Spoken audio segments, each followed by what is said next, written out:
Bismillahirrahmanirrahim. Today our topic is theory and experiments related to structure of atom के atom की साख्त के हवाले से या उससे मुतल्लिक जो थ्योरीज़ थी, जो नज़रियात थे या इसके अलावा जो तजर्बात किए गए थे उनको ज़रा पढ़ते हैं। तो सबसे पहले बात करते हैं डाल्टन की।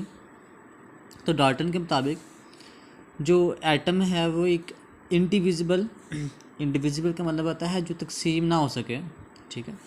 हार्ड सख्त, डेंस स्फीयर, जिसका मतलब बॉल नहीं होता, बॉल उस तरह की शेप का स्फीयर, और सेंटर से डेंस हो, गाढ़ा हो, इसका मतलब है उसके सेंटर में कोई बड़ी हैवी चीज़, कोई बड़ी हैवी पार्टिकल्स पड़े हुए हैं, बड़े हैवी ज़रात पड़े हुए हैं उसके अंदर।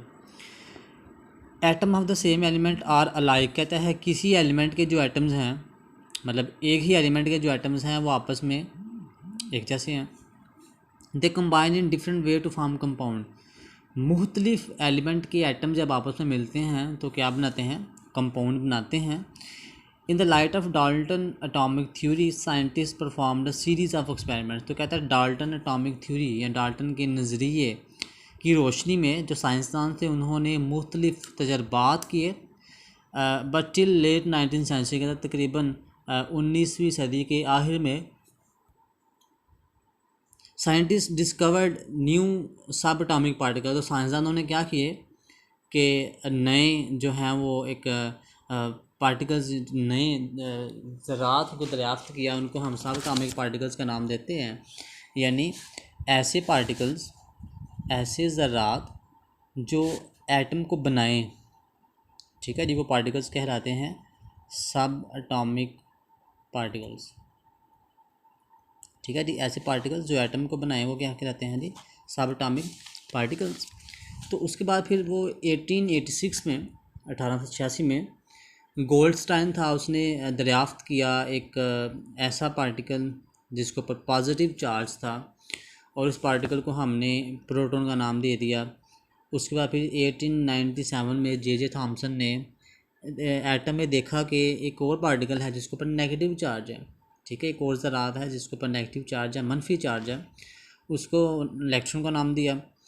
It was establish that electron and proton are fundamental particle of matter. तो कहता है ये बात फिर थोड़ी सी इस्टेब्लिश हुई कि ये जो इलेक्ट्रॉन और जो प्रोटॉन हैं ये फंडामेंटल पार्टिकल्स हैं मैटर के, यानी इलेक्ट्रॉन की बात हो रही है एंड टॉकिंग अबाउट प्रोटॉन, ठीक है जी।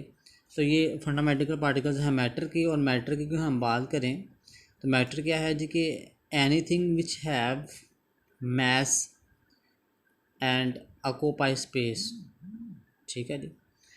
तो वो कहलाती है जी मैटर के, हर वो चीज़ जिसका कोई ना कोई मैस हो और वो जगह घेरती हो मैटर कहलाती है। तो इस मैटर के जो बुनियादी ज़रात है, बुनियादी पार्टिकल्स हैं, उनमें कौन कौन शामिल है, एक तो इलेक्ट्रॉन है, दूसरा proton. Based upon these observations, तो कहता है इन्हीं मुशाहदात की बिना के ऊपर Thomson put forth his plum pudding theory. Thomson ने अपनी प्लम पडिंग थ्योरी पेश की। He postulated that atoms were solid structure of, अब उसने कहा कि प्लम पडिंग थ्योरी में उसने क्या कहा कि जो एटम्स हैं वो बेसिकली एक सॉलिड स्ट्रक्चर है, एक ठोस साख्त है पॉजिटिव चार्ज की, और जो उसके साथ टाइनी यानी छोटे छोटे नेगेटिव पार्टिकल्स हैं जो stuck inside it is like plum in the pudding. तो प्लम कहते हैं आलू बुखारे को, और यानी उसने क्या कहा कि जिस पार्टिकल है ना, ये जो पॉजिटिव पार्टिकल है ये सेंटर में है, इस तरह से एटम की स्ट्रक्चर है उसने जो कहा, और ये जो नेगेटिव पार्टिकल्स हैं वो इसके इर्द गिर्द ऐसे स्टक हुए हैं, ठीक है जी। ये मॉडल कहलाता है प्लम पडिंग थ्योरी। तो थॉमसन ने क्या किया कि जो पॉजिटिव पार्टिकल है, जो मैंने ये पॉजिटिव चार्ज बनाया है, ये पॉजिटिव पार्टिकल सेंटर में है, और जो टाइनी छोटे छोटे जो नेगेटिव वाले पार्टिकल्स हैं वो इसके गिर्द क्या हुए हैं, ऐसे स्टक हुए हुए, ऐसे फंसे हुए हैं। यानी जिस तरह कह लें कि अगर हमने कोई मतलब खीर बनाई हुई है तो उस खीर में आलू बुखारे को रखते हैं सेंटर में, तो वो सेंटर में जो पड़ा आलू बुखारा है वो पॉजिटिव चार्ज है उससे गिर्द गिर्द अगर बादाम लगा दें तो वो बादाम क्या है, ऐसा नेगेटिव पार्टिकल्स हैं। मतलब हमने एक मॉडल को रिप्रेजेंट करने के लिए यहाँ इसको समझाने के लिए कि एटम की साख्त तो कुछ यूँ होती है, तो उसने प्लान पढ़ी का जिक्र किया। जे थॉमसन का जो टाइम ड्यूरेशन था उसने 1856 से लेकर 1940 तक उसकी वो बर्थ डेथ था। और एक वो फिर ब्रिटिश फिजिक्स था, उसने उसको 1906 में नोबेल प्राइज़ भी मिला जब उसने फ़िज़िक्स में काम किया, जब उसने इलेक्ट्रॉन की डिस्कवरी की। और इसके अलावा जब उसने गैसेस के अंदर इलेक्ट्रिसिटी किस तरह से कंडक्ट होती है इसके बारे में बताया, तो इन सारी कामों के बना के उसके ऊपर उसको नोबेल प्राइज़ भी दिया गया। तो इसमें ऐसा जब हमारे पास एटम के बारे में जब बातें हैं, जो क्वेश्चन बनता है यहाँ से, उसके बाद फिर प्रोटॉन की बात यहाँ से यहाँ तक है, इलेक्ट्रॉन का लेके यहाँ से यहाँ तक है। उसके अलावा प्लम पढ़ेंगे क्वेश्चन बने तो यहाँ से जहाँ तक ये क्वेश्चन आपने होमवर्क में और लर्न करने हैं।